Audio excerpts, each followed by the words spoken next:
सर्वप्रथम सर्व स्वामी भक्तांचे पुन्हा एकदा खूप खूप मनापासून स्वागत आहे. जो भाग्यवान असेल तोच हा अनुभव आज ऐकणार आहे, कारण स्वामींची लीला महिमांचं वर्णन ऐकायला देखील भाग्य लागतं.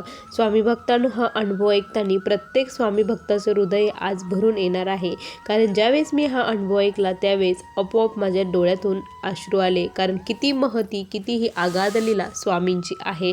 जर तुम्हाला खूप सेवा करून अनुभव येत नसेल तर त्याचे कारण देखील तुम्हाला या अनुभवातून कळणार आहे. त्यामुळे हा अनुभव अगदी शेवटपर्यंत प्रत्येक स्वामी भक्ताने बघावा. चला तर मग वेळ न लावता या सुंदर अशा अनुभवाला सुरुवात करूया. तत्पूर्वी तुम्ही जर आपल्या चॅनलवरती नवीन असाल तर सबस्क्राईब करायला विसरू नका, कारण असेच रोज स्वामी आईंचे नवीन अनुभव या चॅनलवरती येत असतात. तुम्हाला देखील स्वामींचे असेच अनुभव असतील तर डिस्क्रिप्शन बॉक्समध्ये व्हॉट्सॲपची लिंक आहे, तिथे जाऊन तुम्ही मला तुम्हाला आलेला अनुभव शेअर करू शकता. आणि रात्री 9 वाजता आपलं 12 लाख नामस्मरणाची लाईव्ह सेवा ही होत असते. या उच्च कोटीच्या सेवेमध्ये प्रत्येक स्वामी भक्ताने सहभागी व्हायचं आहे. चला तर मग सुंदर अनुभवाला सुरुवात करूया. ताई म्हणतात, सर्वप्रथम सर्वांना श्री स्वामी समर्थ. या ब्रह्मांडाचे चालक मालक पालक भगवान श्री स्वामी समर्थ महाराज यांच्या चरणी त्रिवार वंदन. स्वामी भक्तांनो, आज मी तुम्हाला माझ्या आयुष्यातील खूप मोठा प्रसंग अनुभव सांगणार आहे. स्वामी जीवनात आल्यापासून असंख्य अनुभव स्वामींनी मला दिले. हा अनुभव जो सांगणार आहे तो मी कधीच विसरू शकत नाही. माझ्या आयुष्याला कलाटणी देणारा हा अनुभव आहे. स्वामींनी त्यांचं अस्तित्व मला अशा प्रकारे दाखवून दिलं. स्वामी भक्तांनो, सर्वप्रथम सांगायला आनंद होईल की मी स्वामींच्या सेवेमध्ये कशी आली. स्वामींच्या सेवेत येण्याचं कारण फक्त एकच होतं. माझा जो मुलगा होता तो 5 वर्षाचा झाला होता, पण तो व्यवस्थित चालत नव्हता. त्याचा जो पाय होता तो वाकडा टाकायचा. खूप सारे आम्ही हॉस्पिटलला गेलो, सर्व रिपोर्ट वगैरे केलं. रिपोर्ट नॉर्मल यायचे, काहीच प्रॉब्लेम सांगत नव्हते डॉक्टर. मग त्यामुळे काही वाटलं की नेमकी काय आहे. डॉक्टर म्हणले ते अनुवंशिक असू शकतं, पण आमच्या घरामध्ये कुणालाच असं काही नव्हतं. त्यावेळेस काय झालं की असं माझी जी मैत्रीण होती ती एकदा आमच्या घरी अशीच मला भेटण्यासाठी आली होती. मग बोलता स्वामींचा विषय निघाला, त्याच्या पायाविषयी निघलं. मी त्याला सांगितलं की अगं, मी खूप प्रयत्न डॉक्टरही केले पण काही फरक पडत नाही असं म्हटली. तर त्यावेळेस ती म्हटली की एकदा स्वामींला बोलून बघ म्हणे, स्वामींची सेवा करून बघ, काही होतंय का. कारण असे खूप अनुभव आहेत, स्वामी आपल्या भक्तांच्या हाकेला धावून येतात असं तिने सांगितलं. आणि मग तिनेच मला स्वामी चरित्र माळ वगैरे आणून दिली. तू करत म्हणे, करायला सुरुवात तर कर असं तिने सांगितलं. आणि मग मी केलं. आता पण सुरुवात कशी करायची, कशी सेवा करायची काहीच माहीत नव्हतं. मग मोबाईलवरतीच यूट्यूबला बघून स्वामींची सेवा सुरू केली. आणि मग त्याच्यामध्ये सांगितलं एका व्हिडिओमध्ये की तुम्ही संकल्पित सेवा करा एखादी इच्छा पूर्ण होण्यासाठी. मला पुस्तक वाचायला अजिबात आवडत नसायचं, कारण मला त्याच्यामध्ये लगेच झोप यायची, आळस यायचा, कंटाळा यायचा. पण मला नामस्मरण करायला खूप आवडायचं. नामस्मरण केल्यानंतर मला आतून एक पॉझिटिव्ह ऊर्जा मिळायची आणि माझं मन हे असं पवित्र झाल्यासारखं वाटायचं. मनाला खूप शांती वाटायची महाराजांच्या नावाने. त्यामुळे मग मी ठरवलं की आता आपण संकल्पित नामस्मरणाची सेवा करूया. 1 लक्ष मी जप करेल असं स्वामींना सांगितलं आणि संकल्प घेतला. मी जेव्हा माझं काम आवरायचं 12ला जर बसले तर मी जवळपास 3-4 वाजेपर्यंत कंटिन्यू जप करायची. मी काउंटर विकत आणलं, काउंटरवरती काउंटिंग चालू होती. रोजचा जप लिहून ठेवायची. असं करता माझा खूप जप झाला. जसं जप वाढत होता आणि मी अगरबत्ती लावायची, ती विभूती माझ्या मुलाच्या पायाला लावत होती. ज्यावेळेस माझा हा जप कंप्लीट झाला त्यावेळेस खूप मोठं आश्चर्य झालं की माझा मुलगा हा सरळ चालायला लागला होता. हे बघून सर्वजण खूप आश्चर्य, सर्वांना वाटलं की हे अशक्य होतं, शक्य झालं. माझ्या मिस्टरांचाही विश्वास बसला, कारण ते मी जेव्हा सुरुवातीला करायला लागली होती तेव्हा ते म्हणे की आता याने काही होणार आहे का, बळच तुझा टाईम कशाला तू वाया घालते, वाया नको घालू असं ते म्हटले. पण मी त्यांच्याकडे लक्ष दिलं नाही आणि मला महाराजांवरती विश्वास बसले होता, कारण स्वामींनी असे मला छोटे मोठे त्या दरम्यान खूप अनुभव दिले होते. त्यांचं अस्तित्व त्यांनी मला दाखवून दिलं होतं. आणि ज्यावेळेस मुलाचं हे एवढं मोठं हे होतं ते बरं झालं, त्यावेळेस सर्वांना खूप आश्चर्य वाटलं. सर्वजण म्हटले, या माझ्या मुलामुळे माझे मिस्टर, माझे सासूबाई, त्यानंतर माझी चुलत जाव, माझी आई, माझी बहीण ह्या सर्वजण स्वामींच्या सेवेमध्ये आले, मला आलेल्या अनुभवामुळे. त्यानंतर हळूहळू स्वामींची सेवा ही आणखी वाढत गेली. मी नामजपावरती जास्त भर दिला. नामजपच मी करत राहिली. आज आयुष्यामध्ये दुःख, संकट हे येतच असतात, पण मला ते कधीच मोठे वाटले नाही, कारण जेव्हा संकट, दुःख यायचे त्यावेळेस मी काहीच टेन्शन घेत नव्हते. स्वामी आहे, स्वामी करून घेतील, ते जसं करतील, जसा मार्ग दाखवतील तसं घडणार आहे, तसं होणार आहे असं म्हणायची. सर्व काही त्यांच्यावरती सोडून द्यायचे आणि मग मी सेवा करायला सुरुवात करायची. मनात कुठलेच विचार आणत नव्हते. स्वामींच्या विषयी कधीही मनात किंतु परंतु माझ्या आलाच नाही. माझा प्रचंड विश्वास होता. या दरम्यान स्वामींनी माझ्या खूप साऱ्या परीक्षा बघितल्या की खरंच हिचा माझ्यावरती विश्वास आहे का, हिचा संयम आहे का, ही धरू शकते का, अशा प्रचंड स्वामींनी माझ्या परीक्षा घेतल्या. त्यामध्ये काय झालं की मला जे काही करोना येणार होता त्याच्या अगोदर आम्ही एक व्यवसाय करायचं ठरवत होतो, पण तो व्यवसाय चालेल की नाही हा खूप मोठा प्रश्न आमच्यापुढे उभा राहिलेला होता. तर काय करावं काहीच कळत नव्हतं. म्हणून मग मी काय केलं, स्वामींपुढे चिठ्ठ्या टाकल्या, स्वामींना चिठ्ठ्या टाकल्या. एकामध्ये लिहिलं की व्यवसाय करावा, व्यवसाय करू नका असं लिहिलं. आणि जेव्हाच मी तारक मंत्र बोलली आणि एक वेळेस महाराजांची माळ घेतली आणि चिठ्ठ्या मी डोळे बंद करून उचलली, त्यातील आलं की व्यवसाय करू नका असं आलं. आता महाराजांनी तर सांगितलं करू नका, पण मिस्टर म्हटले की असं काही नसतं, आपलं कर्म व्यवस्थित असेल तर सर्व काय आहे, महाराज सोबतच असतात, तू काही काढती, चिठ्ठ्या टाकतीन, काही पण करती असं माझे मिस्टर बोलले. त्यावेळेस मग मला पण म्हटलं आता काय करावं, मिस्टर तर ऐकायला तयारच नव्हते. माझं तर मन नव्हतं की स्वामींनी सांगितलं आहे तर मग आता कसं करायचं. तरी पण माझ्या मिस्टरांनी तो व्यवसाय टाकला. सुरुवातीला तो व्यवसाय छान चालला. त्यावेळेस मिस्टर म्हटले, बघ की तुझे स्वामी म्हटले होते नको करायचं, तर बघ आता काय झालं आहे, चांगलं चालू आहे आपलं, तर कशाला नाही म्हणत होते. तर स्वामी भक्तांनो, त्यानंतर करोना आला. करोना आल्यानंतर सर्व काही ठप्प पडलं, कारण महाराजांना पुढे सर्व कळत असतं. आपण पायाजवळचा विचार करतो, महाराज शेवटपर्यंत विचार करत असतात. ज्यावेळेस व्यवसाय पूर्णपणे ठप्प पडला त्यावेळेस मग मला एक एक क्षण आठवायला लागला की नाही, स्वामींनी सांगितलं होतं नको, आपल्या पुढचा विचार त्यांनी केला होता. बघा असं होत असतं, स्वामींवरती तुम्ही जर विश्वास ठेवला असता तर आज ही वेळ आली नसती. कारण माझे जे दागिने होते ते दागिने गहाण टाकले होते, दागिने गहाण टाकून तो व्यवसाय सुरू केलेला होता, त्यामुळे कर्जही झालं होतं. दागिने आता कसे सोडायचे खूप मोठा प्रश्न उद्भवला होता. त्या दरम्यान माझ्या मिस्टरांची नोकरीही गेली. आता नोकरी गेली तर मग आता काय करायचं, काय खायचं, अक्षरशः घरामध्ये खायला देखील काही राहिलं नव्हतं. करोनामुळे कुठे जाऊही शकत नव्हतं, काहीच करू शकत नव्हतं, कुठेच काम नव्हतं. खूप वाईट परिस्थिती आमच्यावरती आलेली होती. स्वामींकडे प्रार्थना करत होती की स्वामी काहीतरी मार्ग दाखवा, तुम्हीच आता काहीतरी करू शकता. त्यावेळेस काय झालं की सर्वत्र लॉकडाऊन पडला होता.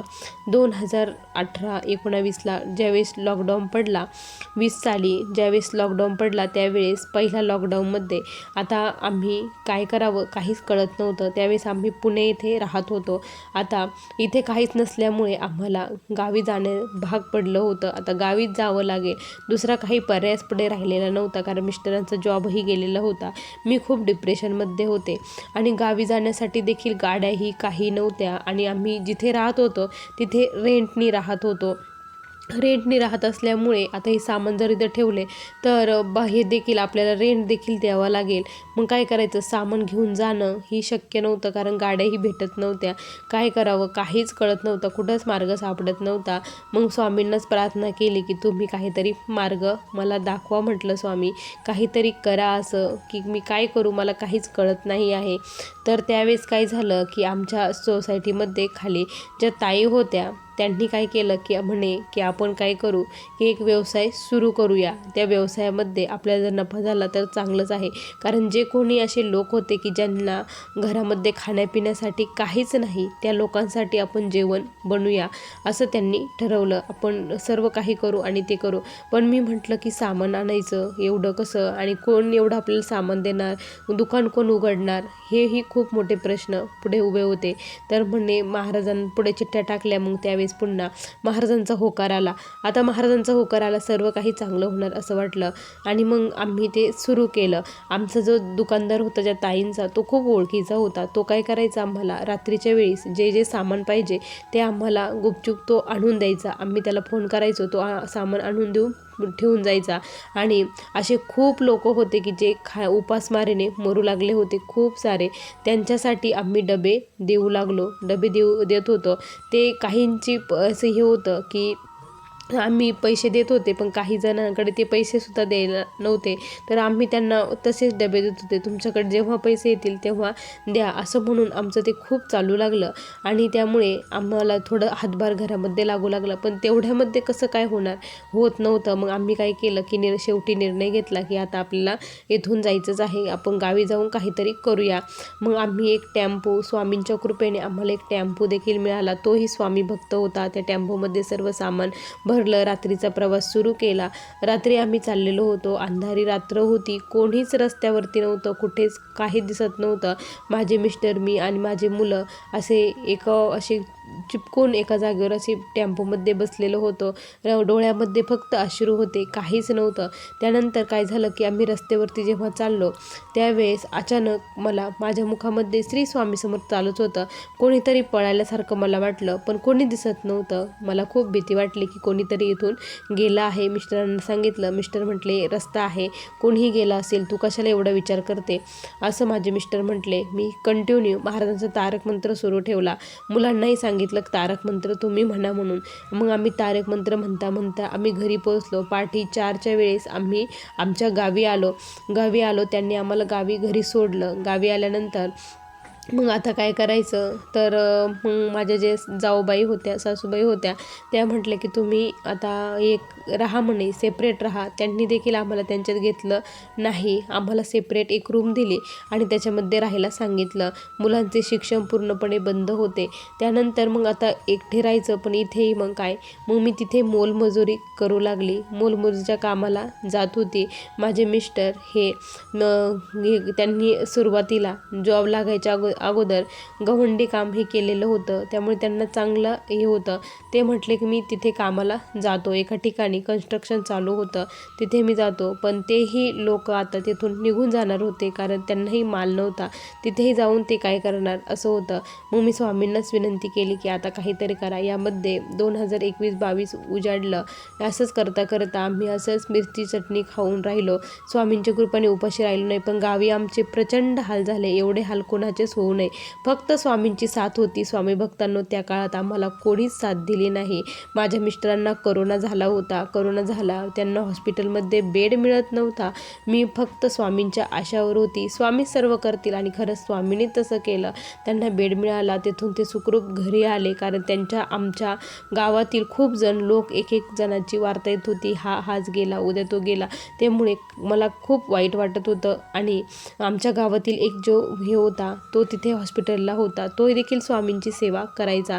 त्यामुळे त्यांनी आम्हाला प्रचंड मदत केली. म्हणजे स्वामींनीच आम्हाला त्याच्यासाठी पाठवलं होतं, आमच्यासाठी त्याला. आणि त्यांनी आम्हाला प्रचंड मदत केली. तो सर्व काही इंजेक्शन वगैरे त्यांनीच दिले, सर्व त्यांची काळजी त्यांनीच घेतली. आणि सुखरूपरित्या माझे मिस्टर स्वामींनी घरी आणून घातले. कारण मी मिस्टरांना सांगत होती तिथे हॉस्पिटलमध्ये तुम्ही फक्त महाराजांचा जप आणि तारक मंत्र ऐका. आणि ते तसंच करत होते, मोबाईलमध्ये तारक मंत्र आणि जप लावत होते. ज्यावेळेस मिस्टर घरी आले त्यानंतर मग आम्ही आता पुन्हा जेव्हा लॉकडाऊन उघडलं, सर्व काही करोनाचं थैमान हे शांत झालं, त्यानंतर आम्हाला गावी करमतही नव्हतं आणि कामही नव्हतं. सर्व काही लॉसमध्ये आम्ही गेलेलो होतो. खूप कर्ज डोक्यावरती झालेलं होतं. हे कर्ज फेडण्यासाठी, कारण माझ्या मिस्टराला शेतीचं काम हे येत नाही, शेतीही ते करू शकत नाही आणि आमची जी शेती आहे ती उन्हाळ्यामध्ये तिथे पाणी राहत नाही, त्यामुळे खूप सारे प्रॉब्लेम्स, टेन्शन आहे. तर म्हणते पुन्हा आपण जाऊया पुण्याला आणि तिथेच एखादा जॉब बघूया. जॉब मिळत नव्हता. मग मी काय केलं की पुन्हा एकदा 1.25 लाखाचा जपाचा मी संकल्प केला की मी 1.25 लाख जप करेल. महाराज, माझ्या मिस्टरांना आता नोकरी मिळू द्या. आणि माझा जप सुरू झाला. माझे मिस्टर एका ठिकाणी इंटरव्ह्यू दिला, तिथे त्यांचं सिलेक्शन झालं. माझा जप पूर्ण होण्याच्या अगोदरच त्यांचं सिलेक्शन झालं आणि छान पेमेंटही मिळू लागलं. त्यानंतर आम्ही जिथे अगोदर रेंटने राहत होतो त्याच्या आसपासच आम्ही बघितलं, कारण स्वामींचा मठ तेथून जवळ होता. माझे मुलं आणि मी तिथे आरतीला जात असायची आणि माझ्या मुलाला ट्यूशन लावलेले होते. त्याला तो जवळपास 2-3 म्हणजे अर्धा तास लागायचं जाण्यासाठी. आणि एक दिवस काय झालं की असंच तो म्हटला की आम्हाला जे काही गेम आहे, आमच्या तिथे गेम सुरू झालेला आहे, ते गेम बघायला जायचं आहे. एकट्याला कसं पाठवणार, म्हणून मी आणि माझी मुलगी त्याच्यासोबत गेलो. माझे दोन्ही मुलं आणि मी, आम्ही तिघंही गेलो. रात्र झाली, जवळपास 8 वाजले. 8 वाजता आम्ही माघारी येण्यासाठी निघालो. ज्यावेळेस माघारी येण्यासाठी निघालो त्यावेळेस तिथे रस्त्यावरती कोणीच नव्हतं. खूप भीती वाटत होती आणि बिबटे सुटलेले आहे असे तिथे सांगत होते, त्यामुळे खूप भीती वाटत होती.